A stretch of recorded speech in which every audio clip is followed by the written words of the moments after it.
wanted to ask you about a conversation that we were having the other day. We were talking about the Garden of Eden, Oh Genesis, boy, and you that's a big you thing. mentioned though a question that you asked your father when you were a very little boy. You said you were maybe 4 or 5 years old. Can you tell us what that was? Well, okay, it's interesting. So in school, they're teaching about this, the book of Genesis, and they're saying, "Oh, Adam ate the fruit from the tree of knowledge. It's da'at." They don't mention what kind of fruit it is, by the way. It's not a single word in that story. It's a story, okay, that mentions a name of a fruit. It just says fruit. And so it's nonsense to say apple because nobody knew about cultivating apples whenever that was over there.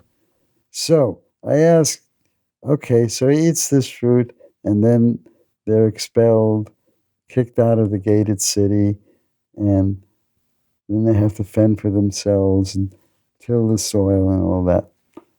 Okay, so the thing was this: God kicks them out. That's their comeuppance.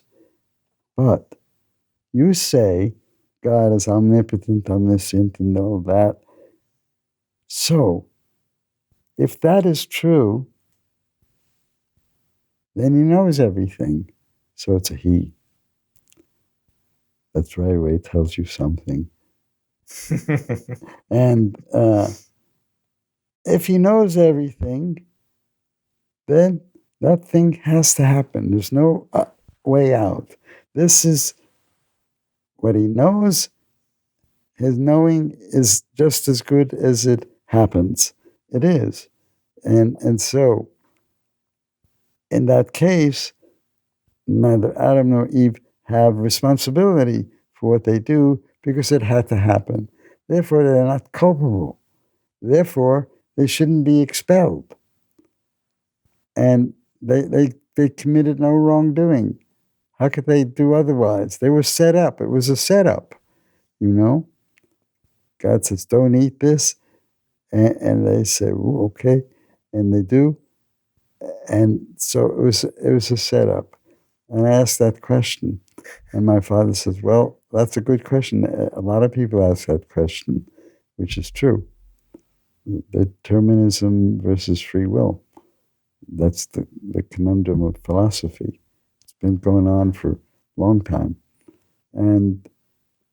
But nobody knows the answer. And I thought, okay, well, nobody knows the answer because this is just a story. And then it came to me later, okay, this is just a way of telling a story about a higher truth. That is,